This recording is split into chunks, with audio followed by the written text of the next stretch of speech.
Hello बच्चा लोग, एक बार फिर से आप सभी का बहुत बहुत स्वागत है। आज की क्लास में हम लोग बात करेंगे एक ऐसे टॉपिक के बारे में जो कि बहुत इंपॉर्टेंट है और इससे क्वेश्चन आपके एग्जाम में, आपके एंट्रेंस एग्जाम में जरूर से जरूर पूछे जाते हैं। ये अपने टॉपिक पढ़ा भी होगा हो सकता है, लेकिन एंट्रेंस के हिसाब से कैसे इसमें क्वेश्चन आते हैं और इसके जो कॉन्सेप्ट है उसको हम लोग बहुत अच्छे तरीके से समझेंगे।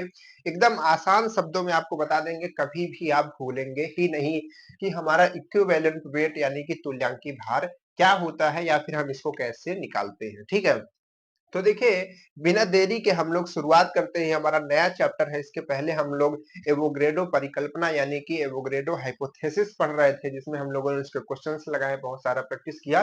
तो आप पूरी प्लेलिस्ट देखते रहिए, ठीक है, शुरू से लेकर के लास्ट तक देखिए। अगर आपने नहीं देखी है तो क्लासेस सारी कीजिए, ठीक है। मैथ की, फिजिक्स की सारी प्लेलिस्ट बनी हुई है, सब कुछ प्लेलिस्ट में रखा हुआ है वीडियोस। आप उसको देखिए और प्रैक्टिस कीजिए, ठीक है। तो चलिए आज की वीडियो में हम लोग पढ़ेंगे इक्विवेलेंट वेट। ठीक है, इक्विवेलेंट वेट तुल्यांकी भार। किसी जो ये जो भार होता है तुल्यांकी भार, किसी की तुलना में भार नापा जाता है। ठीक है, देखिए क्या इसकी डिफिनेशन क्या बताई गई भाई। किसी पदार्थ की वह मात्रा जो किसी रासायनिक अभिक्रिया में 1 ग्राम हाइड्रोजन, 8 ग्राम ऑक्सीजन या 35.5 ग्राम क्लोरीन, है ना, 35.5 ग्राम क्लोरीन के साथ या तो संयोग करती है या तो उन्हें विस्थापित कर देती है, उसको हम लोग क्या कहते हैं, इक्विवेलेंट वेट कहते हैं, तुल्यांकी भार कहते हैं। ठीक है, तो इस डिफिनेशन से आपको क्लियर नहीं हुआ होगा। इस डिफिनेशन से आपसे ज्यादा कुछ पूछा नहीं जाएगा, कॉन्सेप्ट जो आएगा वही आएगा, है ना। तो देखिए तुल्यांकी भार को, ये जो आप छोटा सा ये वाला स्टार देख रहे हैं, इससे आप पूरा समझ जाएंगे, हर एक चीज समझ जाएंगे और कैसे आपके क्वेश्चंस करने हैं वो भी समझ जाएंगे। ठीक है, इक्विवेलेंट वेट यानी कि तुल्यांकी भार निकालने के लिए आपको दो चीज पता होनी चाहिए। क्या पता होना चाहिए? दो चीज आपको पता होना चाहिए। एक है आपका परमाणु भार, जिसको हम लोग मॉलिक्यूलर वेट कहते हैं, और एक है एक्स। ठीक है, ये एक्स जो है, कहीं कहीं आपको एक्स या फिर एक्स फैक्टर या फिर एन फैक्टर, संयोजकता, ठीक है, इस तरीके क्षारीयता, अम्लीयता, इस तरीके से बहुत सारी चीजें हो, ये यहाँ पर वैल्यू आ सकती है ना। हर एक चीज के लिए, हर एक तरह के यौगिक के लिए, अम्ल के लिए अलग, क्षार के लिए अलग, लवण के लिए यानी कि साल्ट के लिए अलग, है ना, सब चीज के लिए ये जो है वैल्यू चेंज होती है। तो इसीलिए हमने यहाँ पर एक्स रख दिया, या फिर आप यहाँ पर एन फैक्टर भी रख सकते हैं। ठीक है, तो उस एन फैक्टर की वैल्यू जो है बार बार बदलती रहती है, तो एन फैक्टर ही यहाँ पर मेन रोल प्ले करता है। ठीक है, और हम लोग परमाणु भार तो निकालना सीख लिए हैं। चलिए एक छोटा सा एग्जांपल लेते हैं, उससे हम लोग समझते हैं तुल्यांकी भार। ठीक है, देखिए आज की क्लास में हम लोग जो तुल्यांकी भार पढ़ेंगे, तुल्यांकी भार का जो टॉपिक है वो छोटा नहीं है। ये तो आप दिमाग में रखिए कि इसका जो टॉपिक है छोटा नहीं है, इसमें कई सारी चीजें हैं और कई सारी तरह से क्वेश्चंस बनते हैं, और जितने तरह के क्वेश्चन बनते हैं सारे के सारे क्वेश्चन हम आपको समझाएंगे, लेकिन स्टेप बाय स्टेप में लेकर के चलेंगे। ऐसा तो नहीं भाई इतना ढेर सारा लाया आपके दिमाग में भर दिया और आपने सब, है ना, उसी में घुला मिला दिया, सब खराब हो गया, कुछ समझ नहीं आया, है ना। तो एक एक क्लास हम लोग करेंगे। तो आज की क्लास में जो हम लोग डिस्कस करेंगे, वो हम लोग बात करेंगे, वो हम लोग बात करेंगे अम्लों की। किसकी बात करेंगे? अम्ल की। अम्ल की बात करेंगे, क्षार की बात करेंगे और लवण की बात करेंगे। ठीक है, एसिड की बात करेंगे और बेस की बात करेंगे और साल्ट की बात करेंगे। समझ पा रहे हैं बात को? तो इन तीन चीजों की बात करें और इस पे बहुत सारे क्वेश्चंस आपके यहीं से क्लियर हो जाएंगे, और ये तीन अगर आप समझ गए तो बाकी आपको तो बहुत समझना आसान हो जाएगा। जैसे होता है ना कि अगर आप प्रेजेंट टेंस समझ जाइए तो पास्ट फ्यूचर समझना फिर आसान हो जाता। तो एक टेंस पहले अच्छे से टीचर बताते, फिर उसी तरीके से बाकियों के भी हेल्पिंग वर्ब कैसे लगानी है, मेन वर्ब कैसे लगानी है, सब्जेक्ट क्या है ना, आपको सब कुछ उसमें मिल जाता है, ऑब्जेक्ट क्या है। तो उसी तरीके से अगर आप इन तीनों को समझ लेंगे तो आपको सारा कुछ से क्लियर होने लगेगा, है ना। देखिए एक हम एग्जांपल लेते हैं, वहीं से समझाते हैं। एक हमने एग्जांपल लिया HCl। क्या हमने एग्जांपल लिया? HCl। HCl क्या है? एक अम्ल है, तो इसको हमने अम्ल की जगह लिखा। ठीक है, तो अब देखिए अगर इसका हमको तुल्यांकी भार इसी तरीके से पूछेगा, मान लीजिए पूछा कि HCl का तुल्यांकी भार होगा, चार ऑप्शन आपको दे दिया, है ना? अब आप कैसे निकालेंगे? अब आपको तो मालूम है नहीं तुल्यांकी भार कैसे निकालते हैं। तो तुल्यांकी भार निकालने के लिए सबसे पहली चीज चाहिए आपको परमाणु भार। परमाणु भार कैसे निकलता है हमने आपको सिखाया है। अब वो ग्रेडो परिकल्पना जब पढ़ा रहे थे यानी कि पिछला लेक्चर, तो उसमें हमने बताया था उसमें हमने बताया था कि जो यहाँ पर ये हमारे पास में एलिमेंट्स होते हैं, इनको इनका जो भार होता है इनको ऐड करके हम परमाणु भार निकाल सकते हैं। जैसे HCl निकालना है तो H का हो जाएगा 1 और Cl का होता है 35.5, है ना? तो इसका कितना हो जाएगा 36.5, कितना हो जाएगा 36.5, है ना? 36.5 हो जाएगा इसका मॉलिक्यूलर वेट, परमाणु भार, है ना? अब उसके बाद X ये जो होता है ये इसके लिए अलग होता है, इसके लिए अलग होता है, इसके लिए अलग होता है। समझिए ध्यान से, एक एक की बात करेंगे। सबसे पहले अम्ल की बात करेंगे, है ना? अम्ल की बात करेंगे तो अम्ल के लिए जो इक्विवेलेंट वेट का फॉर्मूला होता है, इक्विवेलेंट वेट यानी कि तुल्यांकी भार का जो फॉर्मूला होता है वो होता है, क्योंकि ये अम्ल है तो हम अम्ल लिखेंगे, अम्ल का अणुभार, अम्ल का अणुभार, ठीक है? या फिर परमाणु भार, अणुभार, कोई दिक्कत नहीं, है ना?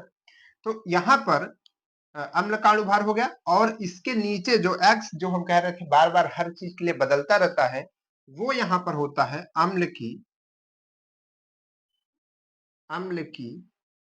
क्षारीयता, क्षारीयता, ठीक है? अम्ल की क्षारीयता, ठीक है? अब इस पे हम लोग ढेर सारे एग्जांपल्स करते हैं फिर समझ में आएगा, ठीक? अब देखिए अम्ल, आप बताइए कुछ अम्ल के नाम बताइए। जैसे कि आपका हो गया HCl, ठीक है? जैसे कि आपका हो गया H2SO4, ठीक है? पहले दो अम्ल से समझते हैं। तो अब देखिए इसका आप अणुभार तो निकाल लेंगे, अणुभार निकालने में कोई समस्या आपको नहीं होनी चाहिए। अगर आप अणुभार नहीं निकाल पा रहे हैं तो सबका आप जो मॉलिक्यूलर वेट होता है उसको याद कीजिए, उसके बाद उसको निकालने का ट्राई कीजिए, ठीक है? क्योंकि इसके पिछले लेक्चर में ही सब बताया जा चुका है। तो यहाँ पर H का कितना होता है 1 और क्लोरीन का 35.5, ठीक है? तो उसको ऐड करके इसका अणुभार निकल जाएगा। अम्ल की क्षारीयता कैसे निकलती है ना? जो इसका X फैक्टर है, N फैक्टर है, वो कैसे निकलेगा? तो अम्ल की जो क्षारीयता होती है, अम्ल की जो क्षारीयता होती है, ये वो होती है जो जितना जो हमारा H होता है, ठीक है? H वो हमारा क्या होता है, जितना भी हमारा H होता है वो बाहर जा सकता है यानी कि विस्थापित हो सकता है, ठीक है? तो इसमें कितना है भाई, एक H है, ठीक है? जो विस्थापित हो सकता है ना? विस्थापित हाइड्रोजन उसको बोलते हैं हम लोग। तो ये एक H है हमारे पास में यहाँ पर, है ना? तो एक इसके लिए क्या हो जाएगा, इसके लिए X की वैल्यू हो जाएगी जो यहाँ पर हम कह रहे थे, ये वाला X, ठीक है? इसकी वैल्यू क्या हो जाएगी 1 हो जाएगी, ठीक है? अब यहाँ पर देखिए कितना हो जाएगा, यहाँ पर X की वैल्यू क्या हो जाएगी, यहाँ पर X की वैल्यू क्या हो जाएगी 2 हो जाएगी, ठीक है? क्योंकि यहाँ पर 2H विस्थापित हो सकता है तो X की वैल्यू क्या हो जाएगी 2 हो जाएगी। अब जैसे समझिए इसका हमको इक्विवेलेंट वेट चाहिए, तुल्यांकी भार हमको चाहिए HCl का, तो हम क्या करेंगे, इसका अणुभार लिखेंगे। किसका अणुभार लिखेंगे, अणुभार, है ना? तो HCl या फिर ऐसे समझिए मॉलिक्यूलर वेट ऑफ HCl लिखेंगे और अपॉन में X यानी कि जो हमारा X फैक्टर है, N फैक्टर है, 1 रख देंगे। उसी तरीके से अभी आप इसका जो है मॉलिक्यूलर वेट निकाल लीजिए, उसमें कोई दिक्कत नहीं है ना? इसका भी आप निकाल सकते हैं रख करके। उसके बाद क्या है यहाँ पर मॉलिक्यूलर वेट ऑफ क्या रखेंगे H2SO4। अब यहाँ पर X फैक्टर क्या है, वही चीज हम आपसे कह रहे थे कि जो ये X फैक्टर है ये बार बार हर चीज के लिए चेंज होता रहेगा। तो इसके लिए यहाँ पर 1 आया क्योंकि एक H यहाँ से विस्थापित हो सकता है, या मतलब हाइड्रोजन यहाँ से कितना हाइड्रोजन विस्थापित हो सकता है 2 हो सकता है। तो यहाँ पर इसका X की वैल्यू क्या आई 2 आई। अभी निकालेंगे भी, ठीक है? अभी समझिए कौन सा। इसके बाद कोई और एक आध अम्ल जो हम ले सकते हैं, कोई एक आध और अम्ल सोचिए जो हम ले सकते हैं, क्या भाई हो सकता है इसमें से, है ना? इसके बाद एक आपका हो सकता है HNO3, है ना? HNO3, 3, ये हो सकता है। इसके लिए H फैक्टर क्या होगा, मतलब X फैक्टर, सॉरी H नहीं। यहाँ पर कितने हाइड्रोजन विस्थापित किए जा सकते हैं, एक किया जा सकता है, तो इसके लिए क्या हो जाएगा, 1 हो जाएगा। तो इसका हम इक्विवेलेंट वेट अगर निकालना चाहेंगे तो कैसे निकालेंगे, सिंपल सा, इसका हम मॉलिक्यूलर वेट लिखेंगे, है ना, यानी कि अणुभार लिखेंगे इसका, और उसके बाद अपॉन में x कर देंगे, ठीक है। तो molecular weight of HNO3, HNO3। अब यहाँ पर मॉलिक्यूलर वेट आप अपने से लिखिए, है ना, अभी हम इसको लिख करके बताएंगे, अभी क्योंकि अभी लिखेंगे जोड़ेंगे तो फिर समय लगेगा, तो आप समझिए पहले कॉन्सेप्ट को, ठीक है। तो अब आप हमको ये बताइए कि हम लोग कहाँ से चले थे, हमने ये समझा कि जो इक्विवेलेंट वेट है, ठीक है, वो उसका जो फॉर्मूला है वो क्या है, परमाणु भार यानी कि मॉलिक्यूलर वेट अपॉन में x, ठीक है, जिसको हम लोग n फैक्टर भी कहते हैं, मान लिया। अब हमने कहा हर चीज के लिए ये जो फैक्टर है वो अलग अलग हो जाएगा। तो सबसे पहले हम बात कर रहे थे अम्ल यानी कि एसिड की, तो एसिड में हमने देखा इक्विवेलेंट वेट जो होगा वो अम्ल का ऊपर अणुभार हमेशा रहेगा, ऊपर हमेशा अणुभार रहेगा, चाहे अम्ल हो, चाहे क्षार हो, चाहे बेस हो, चाहे जो हो, है ना। तो यहाँ पर अणुभार हो गया और नीचे में क्या रहेगा, एक्स फैक्टर। तो अम्ल के लिए एक्स फैक्टर बदल जाएगा, क्षार के लिए एक्स फैक्टर बदल जाएगा, और लवण के लिए एक्स फैक्टर आपका बदल जाएगा। तो इसके लिए एक्स फैक्टर क्या होगा, अम्ल की क्षारीयता, और अम्ल की क्षारीयता कैसे निकाली जा सकती है, H से निकाली जा सकती है, जितना H उसमें विस्थापित हो सकता है। तो जैसे कि हमने देखा है कि एग्जांपल HCl, तो इसमें एक हो सकता है, एक H विस्थापित हो सकता है, तो एक हो गया, है ना। यहाँ पर हमने देखा H2SO4, ये भी एक अम्ल है, तो इसमें हमने देखा कि X जो H है वो 2H यहाँ से विस्थापित हो सकता है, तो इसमें जो X की वैल्यू हो गई वो 2 हो गई, तो यहाँ पर हमने 2 लिखा, है ना। HNO3 हमने लिखा, तो इसमें हमने देखा कि ये क्या हो सकता है, ये हमारे पास में हो सकता है, कितना विस्थापित हो सकता है इसमें से, इसमें से हो सकता है 3, ठीक है।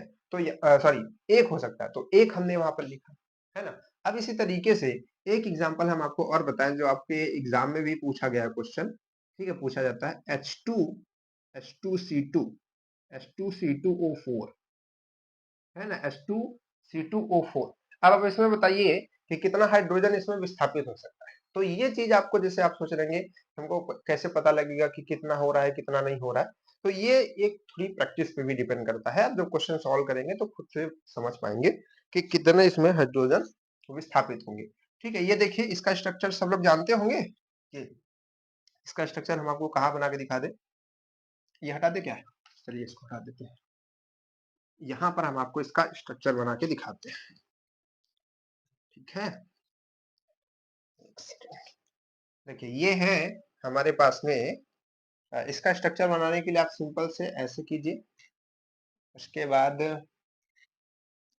यहाँ पर एक O लगाइए, यहाँ पर H लगाइए, यहाँ पर O लगाइए, यहाँ पर H लगाइए, ठीक है। यहाँ पर डबल बॉन्ड लगा करके ये देखिए, तो इसका स्ट्रक्चर रेडी हो जाता है ना। तो ये इसका स्ट्रक्चर है। तो यहाँ से आप देख सकते हैं कि एक हाइड्रोजन यहाँ से विस्थापित हो सकता है, एक यहाँ से विस्थापित हो सकता है, ठीक है। तो टोटल जो है इसमें 2 हाइड्रोजन विस्थापित हो सकते हैं, कितने हो सकते हैं, 2 हो सकते हैं। अब इसका इक्विवेलेंट वेट क्या आएगा, इसका इक्विवेलेंट वेट क्या आएगा, मॉलिक्यूलर वेट ऑफ H2C2O4, है ना, अपॉन में 2। यहां तक आपको दिख रहा है, यहां तक दिख रहा है, हाँ ठीक है, दिख रहा है, अच्छी बात है ना। तो अब देखिए मान लीजिए कि अगर हम इसका निकाले, क्योंकि ये क्वेश्चन हमने कहा ना पूछा गया, तो आप HCl इन सब को तो निकाल लेंगे, लेकिन इसका हम आपको निकाल के बताते हैं। तो एक आपको सिखा देते हैं, बाकी आप सब निकाल लेंगे, है ना। देखिए यहाँ पे, यहाँ पर है H2, क्या है, H2O2, सॉरी H2C2 और O4, है ना, ये हमारे पास में है। तो सबसे पहले अगर हमको इसका इक्विवेलेंट वेट निकालना है, इक्विवेलेंट वेट अगर हमको इसको निकालना है, तो इसका हमको मॉलिक्यूलर वेट चाहिए। तो मॉलिक्यूलर वेट कैसे मिलेगा, हाइड्रोजन 2 है यानी कि 2 हो जाएगा, जोड़ लीजिए। कार्बन 2 बार है, तो एक कार्बन का जो वजन होता है, वेट होता है, वो कितना होता है, 12, ठीक है, 12 ग्राम। तो 12 दूना कितना हो जाएगा, 24। उसके बाद यहाँ पर ये 4 बारी है ऑक्सीजन, ऑक्सीजन 16 नंबर, मतलब 16 होता है उसका, तो 16 चौको 64, है ना, 64 आएगा। और अपॉन में क्या, अपॉन में उसका एन फैक्टर, है ना, या फिर एक्स कहें। तो ये कितना आया था इसका, ये 2 आया था, है ना। तो यहाँ पर रख देंगे 2। समझ पा रहे बात को? अब इन सबको ऐड कीजिए तो यहाँ पे ऐड करेंगे इसको और इसको, कितना हो जाएगा ये? चलिए इसको ऐड कीजिए, 4 4 8 2 10 का 0, हासिल लगा 1, है ना? और यहाँ पर 8 1 9, 90 हो गया और डिवाइडेड बाई 2, तो ये देखिए सीधे सीधे एकदम बढ़िया से कट गया, 45 आ गया, 45 ग्राम, है ना? तो अगर आपसे कोई पूछे कि H2C2O4 का इक्विवेलेंट वेट क्या है, तो आप कैसे निकालेंगे? आप सीधे इसका पहले मॉलिक्यूलर वेट लिखेंगे और उसको उसके एन फैक्टर से डिवाइड कर देंगे। एन फैक्टर आपका क्या है? एन फैक्टर आपका एन फैक्टर आपको कहां से मिलेगा? अगर पहले आप देखेंगे कि वो क्या है, ये एसिड है, तो अगर एसिड है तो एसिड के हिसाब से आप H को ढूंढेंगे कि कितना H निकल रहा है, तभी आपको वो क्या बताएगा? क्षारीयता। जितना H निकलता है वो आपको क्षारीयता को डिफाइन करता है, ठीक है? और क्षारीयता तो नीचे चाहिए, यहाँ पर हमने देखा 2H विस्थापित हो सकता है, यानी कि इसकी क्षारीयता 2 है, तो 2 से हमने डिवाइड कर दिया, देखा हमें 45 ग्राम आ गया, ठीक है? चलिए गुड, आई होप आप समझ पाए होंगे। अब इसके बाद और एग्जाम्पल चाहिए इस पे? चलिए एक आध एग्जाम्पल और लेते हैं जो आपसे क्या होता है क्वेश्चन में इस तरीके से पूछा जाता है एग्जाम में कि आपको फंसाया जा सके। देखिएगा कुछ एग्जाम्पल्स, क्या है भाई, एक एग्जाम्पल होता था जिसमें H3PO4, है ना, H3PO4 ऐसा होता था, और ठीक है, और एक होता था H3PO3 और एक होता था H3PO2। हाँ, ये 3 एग्जाम्पल आपके होते थे, है ना? तो ये 3 एग्जाम्पल्स बहुत ज्यादा फेमस है, एक तरीके से कहा जाए इक्विवेलेंट की दुनिया में, है ना? तो इन तीनों को हम समझ लेते हैं अच्छे से। अब इसको इरेज कर सकते हैं, हटा सकते हैं, कोई दिक्कत तो नहीं है ना? चलिए कोई बात नहीं, है ना? समझ लेंगे तो हमको इतना लिखने की जरूरत नहीं पड़ेगी। देखिए इसको ध्यान से देखिए, इसका स्ट्रक्चर हम आपको बना करके दिखा सकते हैं, ये स्ट्रक्चर से ही इसको समझ पाएंगे। देखिए P है तो ये 5 बॉन्ड बना सकता है, 5 5, 2 इधर 1 2 3 इधर, है ना? 5। तो यहाँ पर ये क्या करता है, एक यहाँ O से बनाता है, यहाँ पर इसका बात कर रहे हैं, और एक H इससे बना लेता है, एक H इससे बना लेता है, एक H इससे बना लेता है।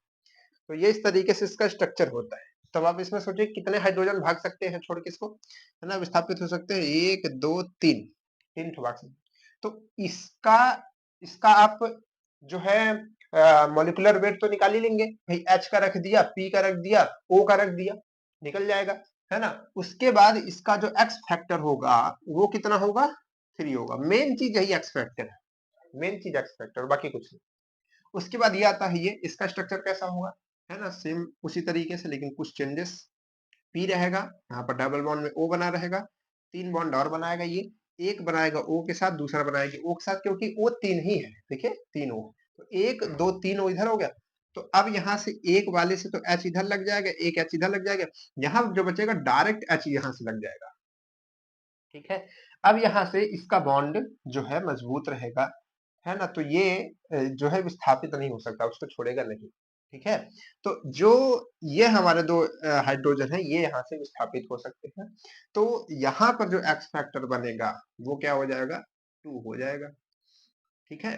देखिए कुछ ही है जो हमारे अम्ल और क्षार है, उनको आप दिमाग में रख लीजिए, जितने हैं हमने लगभग आपके सामने रख दिए। देखिए सबसे ज्यादा जो पूछा जाता है ये है, और उसके बाद ये तीनों है, ठीक है? ये तीनों, उसके बाद ये सब तो हमने बताई, ठीक है? कुछ और अभी हम लोग जब क्वेश्चन करेंगे तो उसमें क्वेश्चन कर लेंगे, है ना? तो जितने आएंगे तो आपको क्या करना है, कॉपी में बनाना है, अम्ल लिखना, क्षार लिखना, लवण, और उसके बाद सारे अम्ल, उसके सामने उसका एफ फैक्टर लिख के रख लेना दिमाग में, है ना? कोई दिक्कत नहीं है, इतना निकालने की क्या जरूरत, ठीक है? चलिए करते करते प्रैक्टिस हो जाएगा, है ना? करत करत अभ्यास जड़मत जाए सुजान, है ना? ऐसा कुछ एक दोहा है। चलिए, तो अब इसके बाद देखिए यहाँ पर क्या होगा, P फिर से यहाँ पर बॉन्ड बनेगा, फिर 3 बॉन्ड यहाँ पर ऑक्सीजन 2 ही है, तो एक यहाँ बन गया, एक यहाँ, तो एक हाइड्रोजन यहाँ, एक हाइड्रोजन यहाँ, ठीक है? और एक हाइड्रोजन यहाँ, क्योंकि हाइड्रोजन तो 3 ही है, sorry sorry sorry sorry, mistake हो गया बेटा, ठीक है? मिस्टेक हो गया, एक सेकेंड, अच्छा सही तो था यार, क्या गड़बड़ी कर दिया मैंने, खुद कर दिया। चलो ठीक है, sorry sorry sorry for this, hydrogen इधर है 3 है ना, तो हाइड्रोजन 1 2 3 इधर हो गया। तो अब यहाँ से एक हाइड्रोजन बाहर निकल सकता है, तो इसके लिए एक्स फैक्टर क्या हो जाएगा, 1 हो जाएगा। तो तीनों के लिए एक्स फैक्टर याद रखिए, बाकी मॉलिक्यूलर वेट तो आप निकाल लेंगे खुद से, कोई दिक्कत नहीं आएगी ना मॉलिक्यूलर वेट निकालने में। एच का रखिए, पी का रखिए, ओ का रखिए, एच का रखिए, पी का रखिए, ठीक है, क्लियर है। चलिए गुड, बहुत बढ़िया स्टूडेंट है आप लोग। अम्ल का समझ चुके हैं आप लोग, है ना। अब क्या बचा है, अब हमको समझना है क्षार का। ठीक है, एक एक करके समझेंगे। पानी पी लीजिए, एक आध गिलास पानी पी लीजिए, उसके बाद समझते हैं अगला। चलिए, अगला क्या है, अगला क्या है, व्हाट इज द नेक्स्ट। अब देखिए, इसी में फॉर्मूला थोड़ा सा बदलेगा और सब कहानी बदल जाएगी, है ना।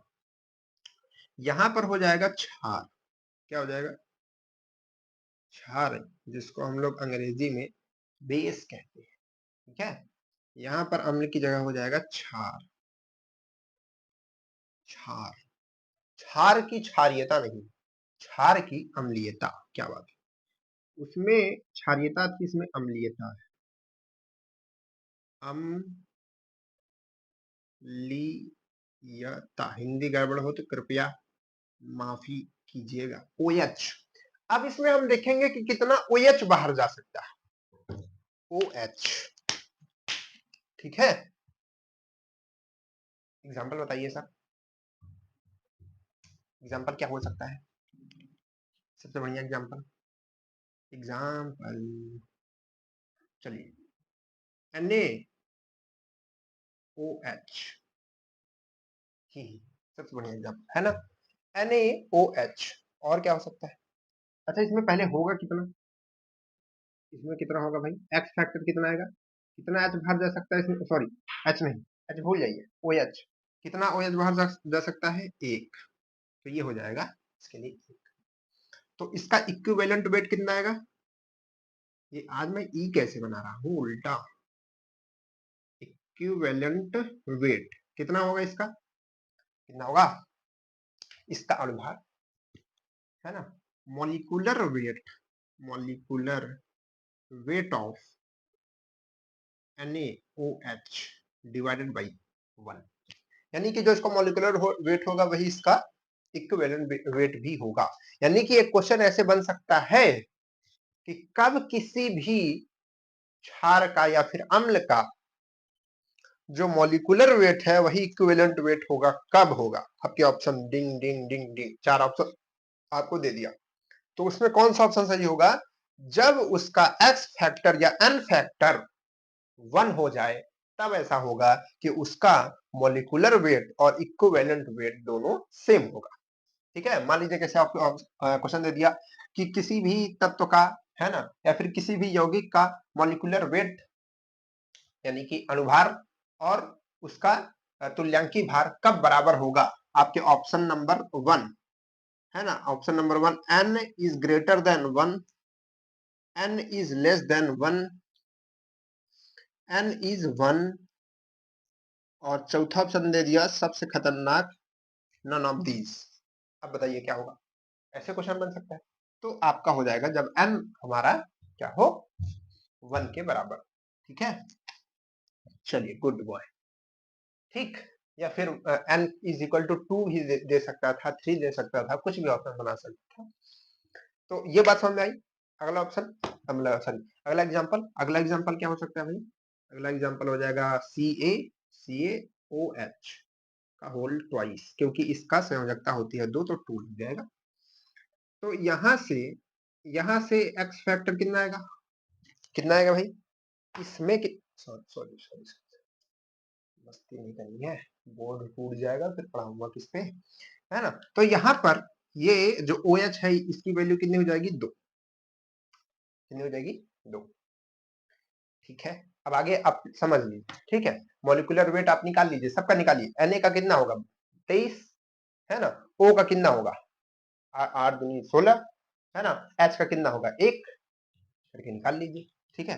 तो ऐसे कर करके थोड़ा दिमाग लगाइए, बुद्धि चलाइए, है ना, और इसको निकालिए। इसके बाद क्या हो सकता है भाई, इसके बाद हो सकता है N NH4 NH4OH, कितना होगा इसका। इसके बाद क्या हो सकता है, इसके बाद और एग्जांपल हो सकते हैं। यहाँ तक आपको दिख रहा है कि नहीं दिख रहा है? यहाँ तक आपको दिख रहा है कि नहीं दिख रहा है? और हो सकता है कुछ? और हो सकता है बेबी कुछ? चलो, इसके बाद में हो सकता है एक आपका AlOH का होल थ्राइस, है ना? ये भी हो सकता है, ठीक है? क्योंकि एल्युमिनियम की वैलेंसी 3, तो यहाँ पर आ जाएगा 3-3, है ना? Are you looking that? चलो, दिख रहा होगा, है ना? तो उसके बाद में इसका कितना जाएगा? इसका जाएगा 2, ये तो लिख ही दिया। इसका कितना जाएगा? इसका जाएगा आपका 1, ठीक है? फिर से 1, ठीक है? इसका कितना आ जाएगा? ये तो सिंपल आपको दिख रहा है, सिंपल, एकदम सिंपल दिख रहा है, 2 बार 6 हो जाएगा। इसका कितना आ जाएगा? x यहाँ से आ जाएगा 3, ठीक है? तो बात ये क्लियर हो पा रही नहीं, है ना? अब इसका मॉलिक्यूलर वेट कौन नहीं निकाल पाएगा? जो नहीं निकाल पाएगा फिर वो गंदा बच्चा है ना? उसको पढ़ना पड़ेगा फिर, ठीक है? आप सब लोग इसका मॉलिक्यूलर वेट निकालिए, 3 से भाग कीजिए, उसका इक्विवेलेंट जो है इक्विवेलेंट वेट लेकर के जाइए, ठीक है? क्लियर है? सबके लिए एक्स फैक्टर आप लिख लीजिए लाइन बना करके, है ना? कुछ मैंने दे दिया, कुछ अपने दिमाग से लिख लीजिए, ठीक है? चलिए, अब कोई दिक्कत नहीं आएगी ना इसमें निकालने में, है ना? अगर हम चाहें तो किसी एक आठ निकाल सकते हैं, कोई एक निकाला जाए, एक आध, जिसमें हम इस चीज को कर सकते हैं। किसको कर सकते हैं भाई? ठीक है, चलिए मान लीजिए कि यही हम निकाले, तो कितना था इसका? 23 प्लस ऑक्सीजन का कितना होता है? 16 प्लस 1, ठीक है? तो कितना होगा? ये हो जाएगा 24, 24 में 4 यानी कि 20, और ये 20, तो 20 आएगा 40, और डिवाइडेड बाय कितना है? एक्स फैक्टर यानी कि 1, ये निकाल लेते, ये 40 आया था, ये जो अभी तक इतना लंबा सा लिखा था ये 40 आया था, ठीक है? ये 40 आया, ये जोड़ने के बाद, तो टोटल कितना आ गया? ये 40 के बराबर। तो इसका इक्विवेलेंट वेट भी कितना हो गया? 40 ग्राम, है ना? तो इसी तरीके से सबका निकाल सकते हैं। सबका निकालिए, सब लोग निकाल निकाल के सबको बताइए, है ना? सबको बताइए जल्दी जल्दी, ठीक है? तो अब आपको क्षार का भी समझ में आ गया होगा, है ना?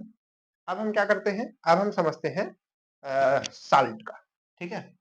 चलिए, अब हम निकालने बैठेंगे तो समय लगेगा बेटा, इसलिए निकाल लो आप लोग जल्दी जल्दी, है ना? हमको कॉन्सेप्ट समझाना है, बाकी काम आपको करना है, ठीक है? गुरु बता देता है कि जाओ सीधा दौड़ के आओ 10 किलोमीटर, है ना? अब जिसको रेस करनी होगी वो जाएगा दौड़ेगा, है ना? उसमें हम आपको बता देंगे कैसे कैसे दौड़ना है, लेकिन दौड़ना तो आपको भी पड़ेगा, है ना? चलिए, इसके बाद क्या है? इक्विवेलेंट वेट ऑफ साल्ट, है ना? तो इसमें क्या होता है? इसका अणुभार, इसका जो है अणुभार, और उसके बाद यहाँ पर क्या आता है? लवण में, यहाँ पर आएगा लवण में धन संयोजक, संयोजकता का योग। लवण किससे बना होता है? 2 चीजों से, एक अम्ल होता है और एक क्षार होता है, ठीक है? तो जो उसमें धन संयोजकताएं होती है उन सबको जोड़ लिया जाए, योग कर लिया जाए, उससे डिवाइड, वो जो होता है इसके लिए एन फैक्टर होता है, एक्स फैक्टर होता है, ठीक है? और बाकी ऊपर अणुभार तो अणुभार है। Sir example, sir example, example क्या हो सकता है भाई? पहला एग्जाम्पल आपका आएगा Na2CO3, Na2CO3 is a very famous example for this, है ना? तो ये एकदम बहुत फेमस एग्जाम्पल है इसके लिए। हमारे टीचर रहते थे, तो वो क्या करते थे, जो बच्चे आईआईटी में सिलेक्ट होंगे, मैं आपको बहुत बढ़िया बात बताने जा रहा हूँ। जो बच्चे आईआईटी में सिलेक्ट होंगे, वो जब काउंसलिंग के लिए जाएंगे, ठीक है? तो वो सबसे पहले मुलाकात जहाँ पर जो आपको ब्रांच देते रहेंगे, है ना? जो आपको ब्रांच के लिए बताते हैं कि आपको कौन सी ब्रांच चाहिए या फिर कौन सी ब्रांच खाली है, उनका नाम होगा श्री सुनील, है ना? सर है, बहुत अच्छे सर है, ठीक है? तो उनसे आपकी मुलाकात होगी, वो बहुत बढ़िया सर, वो जब पढ़ाते हैं तो सब बच्चों को नींद आती है, फिलहाल पढ़ाते हो बहुत बढ़िया है ना? उनके पास बहुत ज़्यादा डीप नॉलेज है ना? इलेक्ट्रिकल के हैं। तो उनका क्या है कि वो कोई भी चीज़ जब पढ़ाते हैं तो वही चीज़ इंग्लिश में बोलेंगे, फिर वही चीज़ हिंदी में बोलेंगे। हर लाइन को, है ना? इंग्लिश में, हिंदी में, इंग्लिश में, हिंदी में, हिंदी में, इंग्लिश में, ऐसे करके बोलते हैं। तो उनका पढ़ाने का मैनर बहुत बढ़िया है ना? तो जब मैंने वही बोला कि ये it is very famous example, है ना? फिर हमने कहा कि ये बहुत फेमस एग्ज़ाम्पल है, तो उनकी याद आ गई। चलिए फिलहाल, है ना? तो यहाँ पर क्या हुआ? चलो एग्ज़ाम्पल निकालो। एक्स फैक्टर कितना होगा? सर एक्स फैक्टर 5 होगा। कैसे? 2 और 3 जोड़ दिया 5 हो जाएगा। अरे गधे 5 कैसे हो जाएगा? है ना? गलत बात है। क्या लिखा है? लवण में धन संयोजकता का योग। अब यहाँ पर धन संयोजकता कौन है? धन कौन है ना? आपका Na, ठीक है? तो इसमें Na में कितना इसकी संयोजकता होती है? Na प्लस मतलब 1, है ना? और यहाँ पर ये है कितने बार? 2 बार। तो कितना हो जाएगा? 2, है ना? तो यहाँ पर एक्स फैक्टर क्या आ जाएगा? 2 सॉरी एक्स फैक्टर क्या आ जाएगा? 2 आ जाएगा। अब इसका अगर आपको इक्विवेलेंट वेट निकालना है तो क्या करना पड़ेगा? इक्विवेलेंट वेट अगर आपको निकालना है, इक्विवेलेंट वेट अगर आपको निकालना है तो कुछ नहीं करना पड़ेगा। आपको क्या करना पड़ेगा? यहाँ पर लिखना पड़ेगा molecular weight of of Na2CO3। अगर नहीं दिख रहा हो तो सुन लीजिएगा प्लीज, ठीक है? चलिए, तो ये हो गया डिवाइडेड बाई 2। क्लियर है? कॉन्सेप्ट देखिए, समझिए, कॉन्सेप्ट समझ जाएंगे तो सब काम हो जाएगा, है ना? अब आप क्या बताइए, इसका मॉलिक्यूलर वेट आप नहीं निकाल सकते? बच्चा बच्चा निकाल सकता है। इसलिए नहीं निकाल रहा हूं ताकि आप लोग निकाले, ताकि आप लोग यहाँ पर रखें। ठीक है, चलो हम तो निकाल के बताएंगे ही एक दो। उसके बाद क्या आएगा एग्जाम्पल में? एल एल यानी कि एल्युमिनियम, संयोजकता होती है 3। ठीक है, किससे इसका रिएक्शन करा दिया जाए? Cl से, क्लोरीन से। क्लोरीन होती है -1, इसका हो जाएगा 3। ठीक है, तो अब देखिए यहाँ पर क्या है? Al यानी कि इसकी संयोजकता, ठीक है, कितनी होती है? 3। ठीक है, तो यहाँ पर ये एक्स फैक्टर इसके लिए क्या आ जाएगा? इसके लिए एक्स फैक्टर आ जाएगा 3। कितना आ जाएगा? 3 आ जाएगा। कितना आ जाएगा? 3 आ जाएगा, क्योंकि इसकी संयोजकता जो होती है Al 3+ या फिर +3, इस तरीके से आप इसको लिखते हैं। ठीक है, अब इक्विवेलेंट वेट आप निकालिए इसका भी। और कुछ एग्जांपल? MgSO4, ठीक है, MgSO4 में एक्स फैक्टर क्या आएगा? Mg का क्या होता है? मैग्नीशियम का क्या होता है? 2+। तो इसके लिए एक्स फैक्टर कितना आ जाएगा? 2 आ जाएगा। कितना आ जाएगा? 2 आ जाएगा।